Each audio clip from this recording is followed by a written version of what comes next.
guys, and welcome back to my channel. Today I just kind of wanted to have a talk about kind of the different genres of books that we read and how taste changes. I never really put much thought into it. I always thought that I would enjoy the same type of book from when I first started reading, which now looking back at it, very naive, very teenager of me to think. So yeah, now that I'm exploring more genres, I just thought I'd go over the genres that I used to read and how I've grown from there. Maybe similar for yourself, or maybe you're still at the age where you're enjoying what you originally started reading. You know, it took it took about 10 years for my taste in like genres to change. Very similar to, you know, I never used to like the taste of cider, but now I do. I still don't like the taste of Brussels sprouts.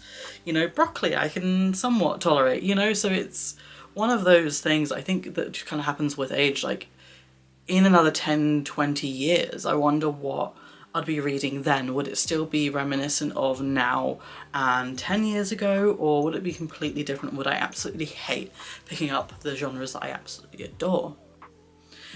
So mainly just to start off with, the type of books I would read before, and I'll put the pictures up here, up on the screen just from Goodreads or something, just pop it up for you guys to see. Because some of these books I don't even own anymore, you know. I mean, first off would be the very first book I read, Twilight, which massive vampire werewolf fan. I still am. I enjoy the mythology behind it. I think now I much prefer books that go into further detail, bringing in the old lore from different backgrounds and cultures, things like that. But originally, you know, it'd just be like, oh yeah, give me a vampire, whatever. But now I kind of like it more in-depth, more lore behind them. You know, and to go along with the young adult, teen, romance, supernatural type books would also be Fallen by Lauren Kate. The Fallen series about fallen angels and the kind of a timeless love kind of thing. And then you've got Joss Sterling, who wrote the Savant series, the first one being Finding Sky. Now, I unfortunately got rid of those books when we moved, and I was like, you know what, I've read them, I know them back to front, she's not going to write anymore. And then just as we had moved, she announced, I'm working on a new one that fits in with the series. So if that actually does happen, like, I've looked up updates on that, haven't heard anything, so that might be a series I buy again. Maybe it's one of the series that I buy again on Kindle, because I think I have nearly all of them on Kindle anyway from when I first like started reading. Yeah, and then there's one that I actually forgot, so I looked it up being like, what books did I read back in like the 2010s through to, you know, probably 2016-ish. And one of the ones that I've suddenly remembered was, sorry, I've got it written on my phone here, would be The Reckoning, Kelly Armstrong. I think it's like The Darkest Powers or something along those lines. But I remember reading those because I found them in the library and I devoured those. But now thinking about it, I'm like, I love the memory of them, but I don't think I could read them again. You know, then you've also got The Immortal Instrument by Cassandra Clare. Again, very heavy YA. Every girl that I was friends with read them, even some of the dudes. Like, it was so popular. I got maybe 2, maybe 3 books in and just meh, like definitely not my reading style. But I think I tried reading them when I was in university, already 18 over, and I wasn't really in the mindset back then. Back then I was mainly playing Sims 4 and Sims 3. I mean, that is pretty much the reason why I nearly failed my degree, because I gamed too much. I just didn't have the motivation to do my own course, so I was just gaming the whole time. But that's maybe just another issue. And then there is actually another book that I suddenly remembered, Wings by April Lynn Pike. I completely forgot that it existed, and I actually want to read it again because I remember it. But I couldn't read it fully, and I also damaged it. So I would skip pages because I just didn't know what it was saying, especially with my dyslexia. I really struggled reading that book, and I think it was the size of it that intimidated me. But now that I've read like quite a few large books, and I'm currently reading Lord of the Rings, like I think I can handle that. So I might actually look at buying that. I might actually have it on my Kindle. I'm gonna have to have a look. That may be something that I add. Book that I grabbed that's not YA or Well, that's a lie, because like The Fourth Wing isn't YA if you look it up categorically, like what it's categorized as. But probably Hotel 21 was the first fiction book that I saw and I grabbed, just thinking, like, there's no werewolves in this. There's no like mythical creatures. And I've enjoyed it. Like, okay, yeah, it's not the best, but it's not the worst. Like, it's a neutral book for me. You know, and there's still obviously YA books that I'm enjoying, still things with fantasy aspects. I don't think that's ever going to leave me. I've always enjoyed it. You know, I've just read The Poppy War, Fourth Wing.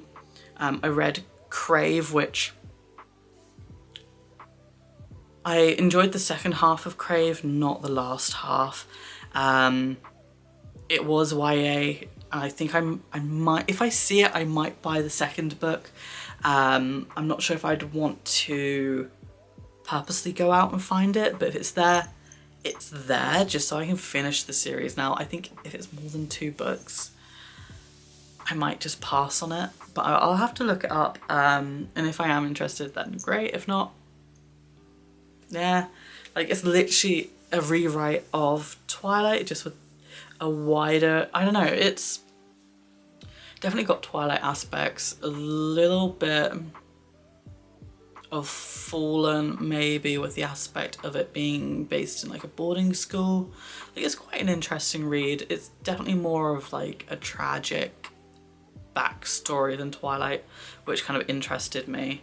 But yeah, and like at the moment I'm quite happy that my taste in genres has changed. You know, I've got a little bit of historical in there.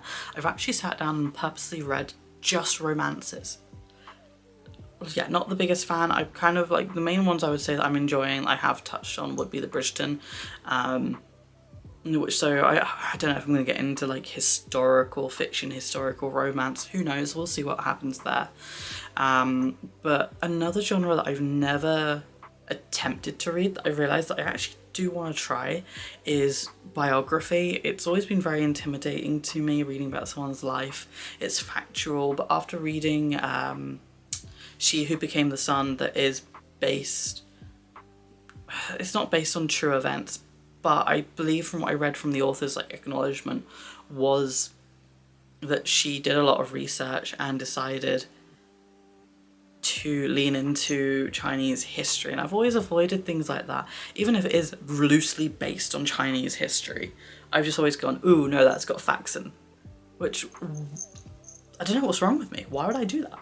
So I'm hoping now that I can just jump into a biography knowing, hey, this is someone's facts, this is someone's life, and enjoy it. I've got it written down. The only one that I can think of that I actually want to read would be I'm Glad My Mum Died by, I think it's Jeanette McCurdy, mainly because she was on TV when I was growing up in iCarly. That's like, unfortunately the only one that I actually remember watching her in, but you know, she's a child star that I know of. We're not too far in age. And she's completely dropped off the acting scene now, which is kind of interesting. I want to just read the backstory of that. I do feel that reading something like a historical book on one of the presidents, first off, American history, I have no interest in that. Because it's not what I live, and I don't want to read something about a UK Prime Minister. That sounds like the most boring thing ever. You know, and then you've got the classics like what is it, famous artists that I could read on. I'm not interested in that. There's like the big one last year from Prince Harry from the royal family in the UK. I think he called it Spare. Not interested in that either. If someone gave it to me, I might read it. But at the moment, it's not something I want to put money on. Mainly just because that doesn't particularly interest me. So yeah, I'm thinking maybe I'll just try at least one biography this year. See how that goes, see if I enjoy that genre. I mean, while I'm exploring, I might as well go for it. Like, my fiance's given me horror books 2 years ago. She let me read the let the right one in, and then we got the Hannibal books, which I enjoyed and I need to finish, but they're in my TBR. So I have given horror a try, I might buy some more horror. I've never actually sat down and read a like an actual crime detective mystery thriller vibe. I'm thinking kind of like Sherlock Holmes vibe, but I probably wouldn't do Sherlock. I'd probably find a slightly like one that I've never heard of, so I have no expectations going into it. Yeah, so I do feel like this year might be the year of trying new genres, new things. I mean, I'm going into a new job, a new industry that I've never worked before. Unfortunately, again, the last 4 years have been based on a specific industry, but the market at the moment work-wise isn't crazy. Me and my fiance are going to a country neither of us have been to. That's later, actually, it's 2 months away. And then towards the end of the year, we are also hoping to go to another country neither of us have been to. So maybe this year is a year of change, you know. We are also hoping to change the status from engaged to married. If not this year, then next year, because it takes a while to plan and get all the documents you need and all that stuff. Yeah, so I'd love to hear what you guys are thinking of changing this year.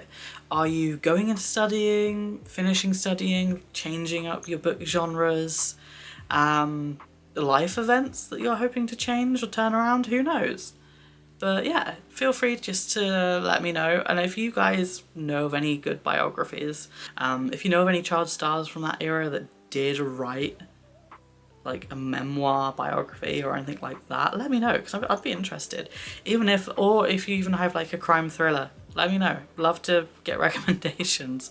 Yeah, so yeah, thank you for letting me ramble at you guys again, and I'll catch you next time.